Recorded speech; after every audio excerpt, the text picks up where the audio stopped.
नमस्कार, हिंदी खबर देख रहे हैं आप और आपके साथ मैं हूं कीर्ति दीक्षित। लेकर हाजिर हूं हमारी खास पेशकश और आज हमारी इस खास पेशकश में हमारे मेहमान हैं मिस्टर प्रदीप एस मेहता जी, जो कि फाउंडर सेक्रेटरी जनरल हैं कट्स इंटरनेशनल के। कट्स इंटरनेशनल एक economic policy research advocacy networking non governmental group of India है। सर, आपका बहुत बहुत स्वागत है हिंदी खबर में। सर, कट्स इंटरनेशनल को 35 साल से ज्यादा का हो चुका है जी। तो जिस उद्देश्य से आपने इसकी शुरुआत की थी, क्या वो उद्देश्य आप हासिल कर पाए हैं? इसके बारे में कुछ बताइए। मैं उद्देश्य जरूर हासिल कर पाए, उद्देश्य से ज्यादा हासिल कर पाए, जो पहले उम्मीद नहीं थी। जब 1983 में जब इसका संगठन किया था हमने, एक हम उपभोक्ता संरक्षण समूह के रूप में इसको इसकी रूपरेखा थी। लेकिन धीरे धीरे जैसे जैसे काम बढ़ता गया तो एक ऑर्गेनिक ग्रोथ हुई कि जब तक अगर हम नीतियों पर अगर विश्लेषण नहीं करेंगे और उस पर पैरवी नहीं करेंगे तो उपभोक्ताओं की दशा नहीं सुधरेगी।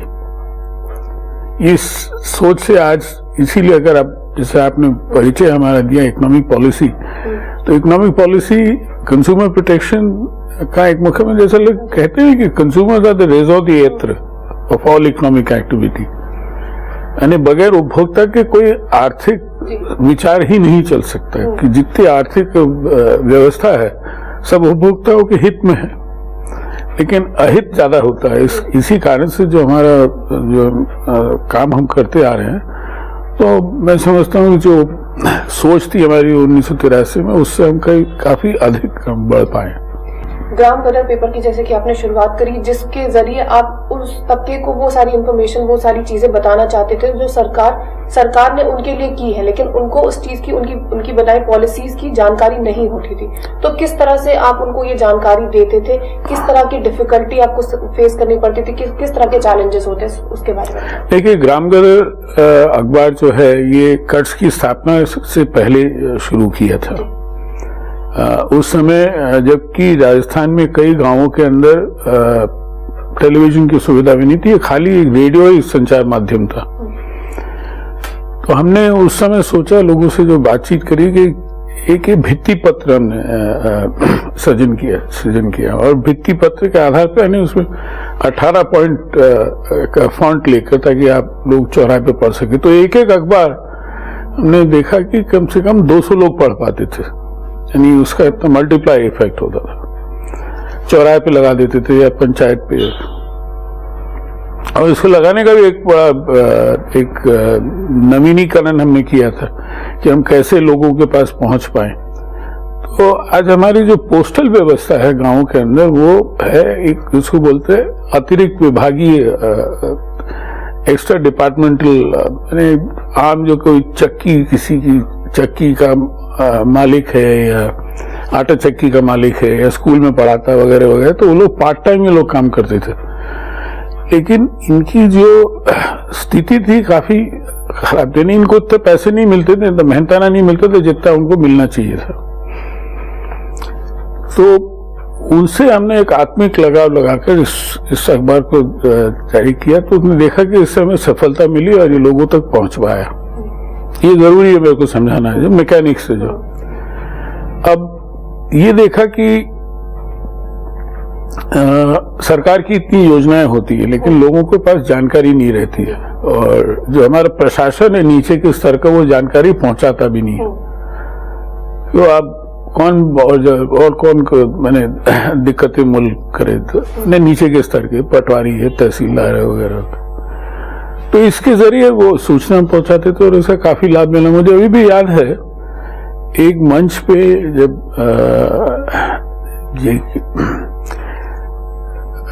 एक मंत्री आए थे, केंद्रीय मंत्री, तो उन्होंने ये कहा कि सर प्रदीप जी, मुझे बड़ी खुशी है आपके मंच पे आने की। वो कट्स का मंच था कि आपका जो ग्राम कदर था, मेरी वाइफ जो प्रधान थी, मंडल प्रधान थी, उनके पास आता था और वो इससे बड़ी प्रभावित थी उन्होंने, और वो लोगों को पढ़वाती थी इस बात पर। तो मैंने बता रहा हूँ, इसका जो प्रभाव जो पड़ा और वो अभी तक चल रहा है। कट्स तो 35 साल हो गए, उसको 36 साल हो गए। तो आपको 2012 में WTO के through high level stakeholder panel के लिए नॉमिनेट किया गया जी। तो WTO किस तरह का काम करता है, उसकी किस तरह की स्कीम है, किस तरह की सोच है, उसके बारे में बताइए। लेकिन जो पहले अपने बात की ग्राम वैल्यू और डब्ल्यू के अब कितना जमीन अंतर का फासला, तो वो मैं आपको जरा समझा दूं। आज जैसे हम कहते हैं कर्ज की पहचान जो है गांव को सरपंच, राजस्थान के गांव में अधिकतर गांवों के अंदर सरपंच भी जानता है, तो WTO जो जिनीवा में है उसका जो निर्देशक है, महानिर्देशक, वो भी पहचानता है। ये हमारी मतलब ये बैंडविड्थ है इतनी लंबी चौड़ी। तो जैसा मैंने आपको पहले बताया कि उपभोक्ता संरक्षण से बढ़ते बढ़ते हम नीतियों के ऊपर काम करने लगे। इसमें व्यापार नीति एक बहुत जरूरी अंग था। तो व्यापार नीति तो सीधे ही उपभोक्ता से जुड़ी हुई है, लेकिन उपभोक्ताओं की बातचीत कोई करता नहीं है, निर्माताओं की बात करते हैं, सरकारों की बात करते हैं। आज FICCI है, CII, ये ज्यादा हावी रहते हैं इनसे। तो हमने जो उस समय से जो मैं समझता हूँ 1991 से हम अंतर्राष्ट्रीय व्यापार के क्षेत्र में काम करना हमने शुरू किया कि इसका क्या असर पड़ता है हमारे जमीन के स्तर पर, और जमीन के स्तर से जो आवाज निकलती है उसको हम जिनीवा तक कैसे पहुंचा दी हमने। तो वो WTO ने 2012 में जो ये पैनल स्थापित किया, हाई लेवल पैनल, उसमें मुझे भी सदस्य बनाया।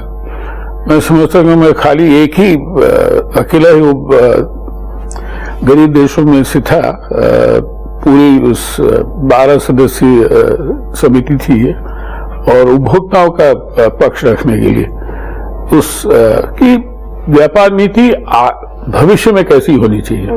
और आज के दिन में अगर आप देखेंगे तो पूरा WTO हिला हुआ है। इंडिया ने RCEP से ऑप्ट आउट किया, तो क्या ये डिसीजन उनका ठीक था? अगर ठीक नहीं था तो किस तरह की गलती उन्होंने की और किस तरह का नुकसान उन्हें भुगतना पड़ रहा है? देखिए, RCEP से वैसे हमें एक मैं थोड़ी बात पहले कह दूं, RCEP में अभी भी मौका हमको ज्वाइन करने का इन्हीं शर्तों पे, और RCEP जो तय हो जाएगा उसके बाद भी हम ज्वाइन कर सकते हैं, लेकिन उस समय हमें हर एक सदस्य देश से निगोशिएट करना पड़ेगा। लेकिन अभी जो साल भर का पीरियड है, जब तक कि RCEP दस्तखत नहीं होते हैं, तब तक हमें इन्हीं शर्तों पे कर सकते हैं। और इसमें जापान और ऑस्ट्रेलिया ने कहा भी है कि अगर भारत RCEP में नहीं रहेगा तो कैसे। लोगों की ये सोच है कि RCEP जो है ये चीन के लिए सबसे आवश्यक है, क्योंकि उनका जो अमेरिका के साथ युद्ध चल रहा है, ट्रेड वॉर, इसके अंदर देख रहे हैं वो अपना मार्केट कैसे बढ़ाए, तो वो देख रहे हैं RCEP एक तरीका। मानता हूं हर एक देश अपना क्या कहते हैं स्वाद देखता ही है, और अपनी रुचि भी देखता है कि हमें कहाँ आगे मार्केट में। कुल मिला के भारत को भी इसमें काफी लाभ है। चीन से माल तो हमारे यहाँ वैसे ही आ रहा है, तो RCEP हो या नहीं हो तो उसमें ऐसी क्या, आज भी चीन के साथ हमारा जो ट्रेड डेफिसिट है, जो अंतर है, वो करीब $40 बिलियन का है। करीब 70-80 बिलियन डॉलर का ट्रेड है, उसमें $40 बिलियन का अंतर है, यानी तफावत, यानी हमारा एक्सपोर्ट कम है और इंपोर्ट ज्यादा है। लेकिन वो भी आकर लोग गलत तरीके से देखते हैं, क्योंकि इंपोर्ट में भी हम कई ऐसी चीजें हमारे यहाँ आती है जो कि जिससे हम आगे निर्यात का सामान बनाते हैं। उदाहरण स्वरूप दवाएं, आज जो एक्टिव फार्मास्यूटिकल इंग्रेडिएंट जिसको बोलते हैं, जो केमिकल्स जाती हैं दवाओं के अंदर, वो हम चाइना से बड़ी सस्ती इंपोर्ट करते हैं, और उसी से हमारे यहाँ दवाएं बनती है जो कि आपके और मेरे और सब गरीबों के काम में आती है और एक्सपोर्ट भी होती है। तो ये $40 बिलियन का जो फर्क है वो इतना नहीं है जितना कि हकीकत में फर्क ये आएगा, क्योंकि काफी सामान हमारा इंटरमीडिएट गुड्स है, रॉ मटेरियल है, जिसको हम आगे प्रोसेस करके या दूसरी चीजों के अंदर वो डाल के उसको आगे एक्सपोर्ट करते हैं। तो हमारी मान्यता है कि हमारी बहुतों की मान्यता है कि भारत को RCEP ज्वाइन करना चाहिए, और RCEP ज्वाइन करने का ये मतलब, इसमें एक राजनीतिक मुद्दा भी है। भारत सरकार की नीति है कि एक्ट ईस्ट, तो एक्ट ईस्ट अगर हमको करना है तो ऐसा कोई जो आर्थिक एक समूह अगर बनेगा उसके बाहर हम कैसे रह सकते हैं। तो राजनीतिक गठबंधन भी तो बनेगा, इसके अंदर राजनीतिक गतिविधियां भी तो होंगी। तीसरा एक चीज और है इसके अंदर, आज अगर हम RCEP के बाहर रहते तो वो जो देश जो अपने में व्यापार करेंगे उससे हमारे व्यापार को नुकसान पड़ेगा, क्योंकि हमारी जो वो अवसर है, हमारे अवसर कम होते जाएंगे, वी विल बी डिसएडवांटेज। वो भी एक तीसरी बात बहुत जरूरी है। तो तीन बातें, एक तो आर्थिक लाभ की बात है हमारे लिए, और चौथी बात ये है कि आज भारत में जो हमारे उद्योग कॉम्पिटिटिव नहीं है, प्रतिस्पर्धा के अंदर वो पिछड़ जाते हैं एकदम। तो क्यों उनको धक्का देना है, उनको चमकाना है भैया, तुमको अगर जब तक अंतर्राष्ट्रीय प्रतिस्पर्धा में नहीं तुम जाओगे तब तक तुम खुद यहाँ पे अपने में ही लड़ते रह जाएंगे, बाहर के अपने में तो लड़ ही नहीं रहे आप। प्रॉब्लम ये है कि आप you are not able to capture the market. आप एक प्रोटेक्शन है हमारा, एक संरक्षण दे रखा है भारत सरकार ने, टैरिफ बढ़ा दिया, यानी तटकर बढ़ा दिए। तटकर एक शुद्ध हिंदी है, इम्पोर्ट ड्यूटी। मैं समझता हूँ आम जनता की इम्पोर्ट ड्यूटी ज्यादा समझेगी, तटकर नहीं समझेगी। तो बढ़ा दिया आपने, वो सब तो कर दिया। और आसप में ज्वाइन करने के बाद तो आपको जो इम्पोर्ट ड्यूटीज आपकी जो खासकर उन देशों के साथ तो आपको जीरो पे लाना पड़ेगा। उसमें भी कई जगह हमको एक छूट मिलेगी, फ्लेक्सिबिलिटी मिलेगी कि हम उसको 10 साल में करें या 20 साल में करें, तो इतना वो नहीं है भाई। आश्चर्य की बात यह कि ये बात हमारे प्रधानमंत्री मोदी जी समझते हैं और वो बिल्कुल इसके पक्ष में थे। लेकिन जो हमारी संघ की लॉबी जो है सरकार में, उन्होंने इसको नकार दिया, विरोध किया। महंगाई का दर बढ़ता जा रहा है, इकोनॉमिक, अभी पिछले दिनों देखा हमने कि बहुत सारी चीजों के दाम बढ़ गए और इकोनॉमिक ग्रोथ घटती जा रही है। तो जिस तरह से बात की थी 5 ट्रिलियन इकोनॉमी बनाने की देश को, तो क्या इस तरह से अगर हम चलेंगे तो देश को 5 ट्रिलियन की इकोनॉमी में बना पाएंगे? देखिए, इसमें दो बातें हैं। एक तो जैसे हम कहते हैं कि एक हमारी सोच होनी चाहिए, तो उसके लिए आवश्यक है कि एक नैरेटिव भी रहना चाहिए। नैरेटिव यानी एक वार्तालाप चलती रहनी चाहिए कि $5 ट्रिलियन की इकोनॉमी सन 2025 से हमको करनी है। अगर हम इस तरह से एक क्या कहते हैं गोल या टारगेट नहीं फिक्स करेंगे तब तक हमारे लोग चौंकेंगे। दूसरी बात ये जिसके ऊपर सरकार का कम ध्यान है, ये जो $5 ट्रिलियन का टारगेट है, इसको अलग अलग प्रांतों में बांटिए आप।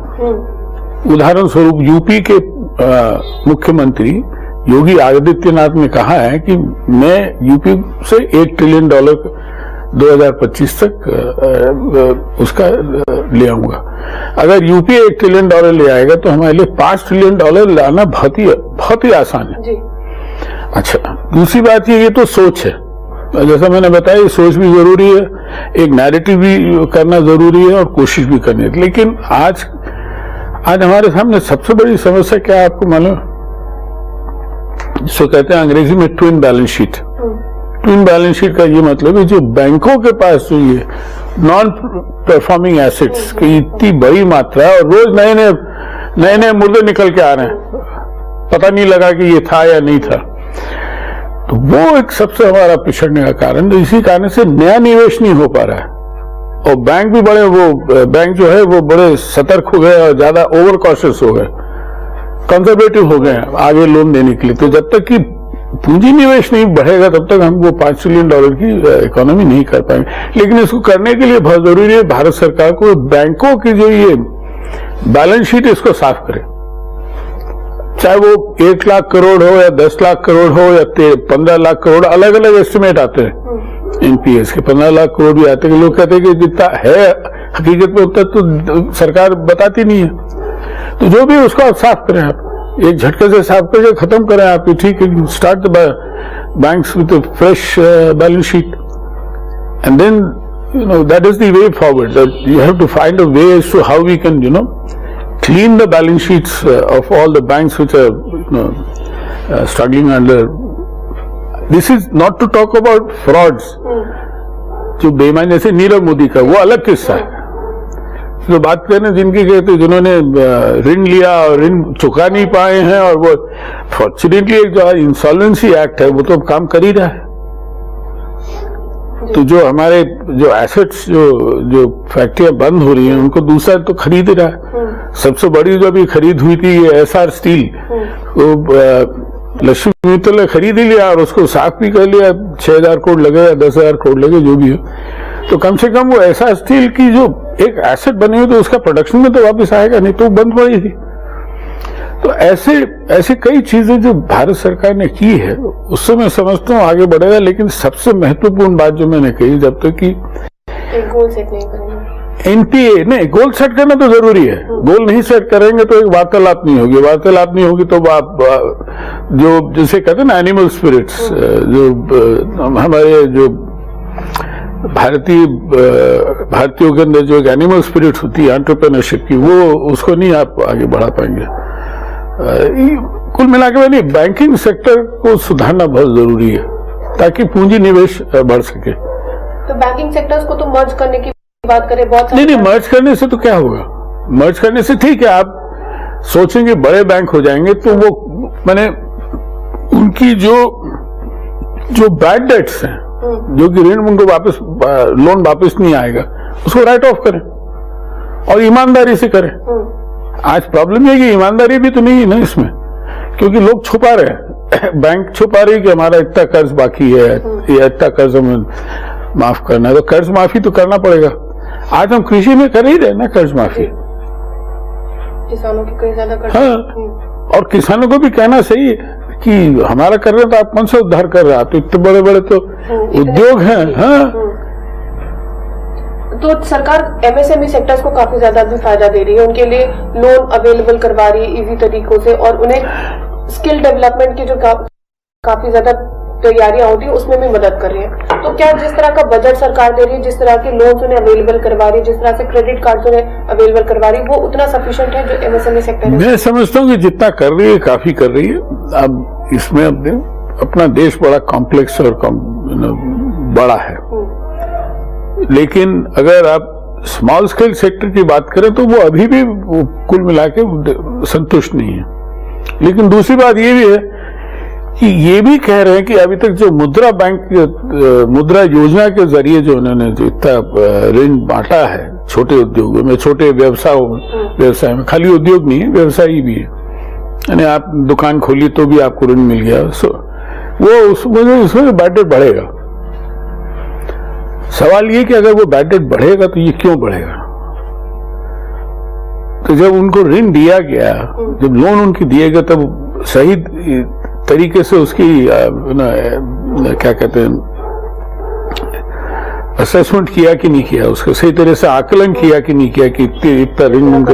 हाँ, और कई बार तो मेरा खुद का अनुभव है, मैं 20 साल मैंने छोटा उद्योग चलाया था बहुत साल पहले। तो हमारी बैंक वाले समझते नहीं कि हमको क्या चाहिए क्या नहीं चाहिए। आज जैसे मैं घाटे में चल रहा था किसी कारण से, उस समय बिजली की बहुत कमी थी, तो उस समय मेरी मदद करनी चाहिए थी बैंक को, तो उस समय करी नहीं इन्होंने। खैर हमने किसी तरह से वो पार किया, लेकिन कहने का मतलब है कि वो सही आकलन नहीं कर पाते हैं और सही तरीके से वो ये नहीं सोच पाते कि जब जरूरत है तब तो आप मदद करो। आप ये क्यों सोच के चलते हो कि सभी बेईमान है? जी। अगर सभी बेईमान हो तो देश आगे थोड़ी बढ़ेगा।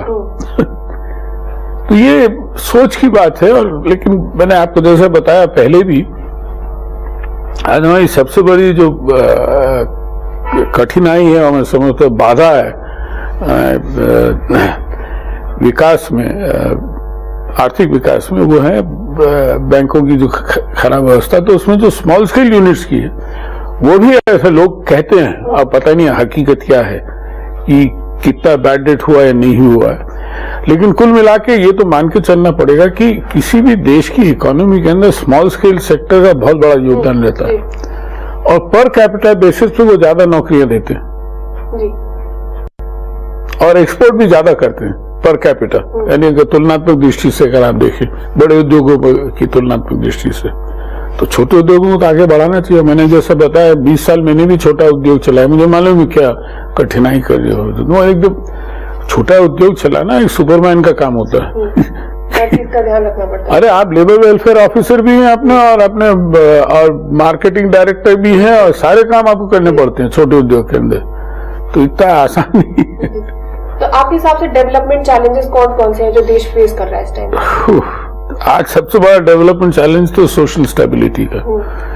सोशल स्टेबिलिटी इतनी खराब हो गई है, ये कुल मिला के ये जो सीए वगैरह जो एनआरसी वगैरह वगैरह हो रहा है, और इसमें भी देखिए सरकार के अंदर भी बड़ा विरोधाभास है।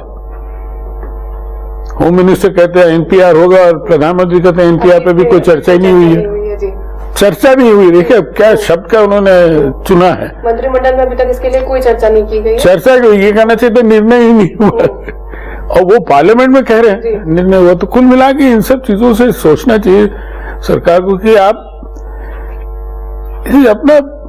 अपनी अगर 5000 साल की संस्कृति आप देखें भारत की, और हिंदू जो सोच है वो हमेशा सहिष्णु रही है, and we have accepted all kind of people.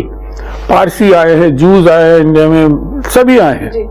हाँ, मुसलमानों को लेकर हमारा इतिहास थोड़ा सा कुल मिला के वो आए थे एज इन्वेडर्स, तो एक, और उसके बाद फिर मुगल आए और मुगल आके जम गए। तो फिर 1947 की जो घटना है उससे अभी भी बहुतों की मानसिकता में बड़ा चोट है कि एक धर्म के आधार पर, एक धर्म मतलब इस्लाम धर्म के आधार पर देश के दो भाग में, तो वो कुल मिला के इस पूरे मंथन में ये बड़ा महत्वपूर्ण मुद्दा है। उसी को लेकर शायद ये सरकार की सोच है कि कैसे देश को, लेकिन मैं समझता हूं जैसे मैंने बताया ये एक आंतरिक विरोधाभास तो सरकार में भी दिख रहा है और कुल मिला के आम नागरिक के जनता में भी हो रहा है। और जो इसमें जो आंदोलन हुआ है यूथ का, वो जेएनयू वगैरह की बात नहीं कर, इसकी बात करें कि वो जो यूथ पढ़ाई लिखाई करने वाला भी है वो भी अब इस चीज में इन्वॉल्व हो गया है। अब आप ये देखिए, ये this was a reflex action, स्वाभाविक आंदोलन हुआ, इसमें कोई नेता नहीं थे, अभी भी कोई नेता नहीं है। तो इससे क्या समझ में आता है? सरकार को ये समझते। आपको याद है मंडल आयोग के खिलाफ भी कितना प्रदर्शन हुआ था, तो उस समय भी कोई नेता नहीं था। आज हांगकांग में जो हो रहा है, हांगकांग में जो चीन का जो एक दमनशील जो सोच है उसके खिलाफ जो हांगकांग में हो रहा है, उसमें भी कोई लीडर नहीं है। तो लोगों को ये समझते हैं कि आम आदमी की नब्ज क्या कहती है, जनता क्या चाहती है, जनता क्या चाहती है। आम अगर यूथ जो आपका युवा पीढ़ी अगर इस तरह से विरोध प्रदर्शन, इसके और भी कारण हो सकते हैं, नौकरियां नहीं है वगैरह वगैरह बने, और जो बैकग्राउंड में जैसे होता है ना वो भी हो सकते हैं। तो कुल मिला के अगर आर्थिक विकास हमको करना तो सोशल स्टेबिलिटी बहुत आवश्यकता है। आपने कई सारी किताबें लिखी हैं जी, तो उन किताबों के बारे में कुछ बताइए। कौन सी किताब के बारे में? किताबें लिखी, अवार्ड से सम्मानित किया गया आपको, तो उन सब के बारे में बताइए। माधव अवार्ड, इन सब के बारे में। माधव अवार्ड तो मैं सिंधिया स्कूल ग्वालियर में पढ़ा, और माधव अवार्ड मिलता है जिसको कहते हैं कि ओल्ड बॉयज ऑफ एमिनेंस। तो जो मैंने काम किया जिस कट्स की संस्था के बलबूते पे इतने साल, तो उसका जो आज हमारी संस्था अंतर्राष्ट्रीय संस्था है, बाय द वे आपको बता दूं। हमारे अफ्रीका में 3 शाखाएं हैं, नैरोबी, आक्रा, लुसाका। हनोई में एक है, जिनीवा और वाशिंगटन डीसी में। तो ऐसा बहुत ही रेयर होता है कि इंडियन एनजीओ बाहर, और वो भी दिल्ली का नहीं है, हम जयपुर में जयपुर में है, तो वो भी एक अलग पहचान है हमारी। तो इन सब चीजों को देखते हुए जिस तरह से हमारी प्रगति हुई, तो माधव अवार्ड मेरे स्कूल ने मुझे दिया। ऐसे हमारे ओल्ड बॉयज को सम्मानित करते हैं। और ताज्जुब की बात यह है कि मैं 1965 में स्कूल से पास किया था मैंने, 1965 में। हमारे बैच के 5 लोग हैं हम लोग जिनको इसी अवार्ड मिला था। लगता है हमारे बैच में कोई खासियत बात होगी। दूसरा एक जो बड़ा महत्वपूर्ण अवार्ड जो मुझे मिला था, एमआर पाई अवार्ड। ये एक बॉम्बे में एक संस्था forum for free enterprise, MR Pai के नाम से अवार्ड देती है। एमआर पाई एक बड़े संजीदा आंदोलनकारी थे। उनका मुझे अभी भी एक किस्सा याद है, जो कि हम कभी सोचते नहीं है कि एक रोड पे जा रहे थे, नो एंट्री कर दी और पुलिस वाले खड़े थे। तो उन्होंने कहा नो एंट्री आपने कैसे लगाई, इसका कोई गैजेट नोटिफिकेशन है क्या? कानूनन ये है कि जब तक कि आप गैजेट नोटिफाई नहीं कर सकते आप कोई रास्ता नहीं रोक सकते हो, और मैं तो जाऊंगा। और वो गए। अच्छा, बड़े मृदुल भाषी थे वो, मेरी तरह ये नहीं कि जोर से बोले, तो बहुत ही मृदुल भाषी थे, उन्होंने आराम से कहा कि नहीं। तो ऐसे शख्स थे वो, और वो भी फ्री मार्केट में विश्वास करते थे, जैसे मैं भी फ्री मार्केट में, हमारी भी सोच है फ्री मार्केट में विश्वास। लेकिन हमने शुरू से ये कहा है कि लिबरलाइजेशन यानी उदारीकरण बहुत जरूरी है, लेकिन जरूरी है कि आप जो सेफ्टी नेट्स भी होने चाहिए। तो आज यही कारण है कि जैसे कंपटीशन पॉलिसी या रेगुलेटरी पॉलिसी में, उसमें हमारी जो संस्था है विश्व में सबसे अग्रणी संस्था है गैर सरकारी क्षेत्र में। हमने करीब 25 से 30 देशों के अंदर काफी सुधार लाए, विशेषकर रेगुलेटरी स्ट्रक्चर्स में। कंपटीशन लॉ है, रेगुलेटरी पॉलिसी जैसे telecom regulatory authority of India है, इलेक्ट्रिसिटी कमीशन है वगैरह। तो इन पे हमारी संस्था ने विशेषकर अफ्रीका और एशिया के कई देशों में हमने काफी नया काम किया, उस लोग खुश भी हैं इस बात से। तो क्या जिस तरह के चैलेंजेस इंडिया में लोग फेस कर रहे हैं, वही चैलेंजेस इंटरनेशनल लेवल पे भी लोग फेस कर रहे हैं? गरीब देशों में कई जगह सिमिलर चैलेंजेस होते हैं, एक जैसे ही होते चैलेंजेस। उसके कारण कोई माने उसमें कोई आप रॉकेट साइंस की जरूरत नहीं समझने के लिए। रिसोर्स कंस्ट्रेंट, सबके साधन नहीं होते। साधन यानी कैसे नहीं, आर्थिक साधन, बौद्धिक साधन भी बहुत जरूरी है। आर्थिक तो similar challenges number 1। Number 2 is political economy. सब जगह भ्रष्टाचार है, आज हमारे यहाँ भी भ्रष्टाचार है। आरसेप नहीं होने का एक कारण है भ्रष्टाचार भी है, ये आपको बता दो। जो हमारे यहाँ जो स्टील लॉबी है और डेयरी सेक्टर है, इन्होंने काफी विरोध किया आरसेप का, क्योंकि वो हिट करते हैं। आज मान लीजिए अगर आरसेप अगर हम खोल दें, स्टील अगर सस्ता आता है, तो आप जो ये स्टेनलेस स्टील के चम्मच खरीदती है, ये आपको सस्ता मिलेगा। उपभोक्ता हित की अगर बात करें आप, मैं जैसा आप बता रहा था आपसे, तो ये बात तो हमारी होती नहीं है। लेकिन मैं आपने जो बात की थी, इसे कहते हैं साउथ साउथ कोऑपरेशन, दक्षिण सहयोग, दक्षिणी सहयोग। तो इसमें मैं समझता हूं कि हम जैसे कहते हैं, हम सिर्फ थ्योरी नहीं, वो प्रैक्टिस भी करते हैं। और ये हमने जैसे प्रैक्टिस करके दिखाया है कि विशेषकर उपभोक्ता संरक्षण, प्रतिस्पर्धा अधिनियम के क्षेत्र के अंदर हमारा सबसे बड़ा योगदान है दुनिया में। इस बात के ऊपर में हमें बड़ा गर्व भी है। चलिए, खबर से बातचीत करने के लिए बहुत बहुत धन्यवाद। नमस्कार। आज हमारे साथ बातचीत करने के लिए थे प्रदीप एस मेहता जी। अगली बार हम फिर किसी नए शख्सियत से करेंगे मुलाकात। तब तक के लिए आप देखते रहे हिंदी खबर। नमस्कार।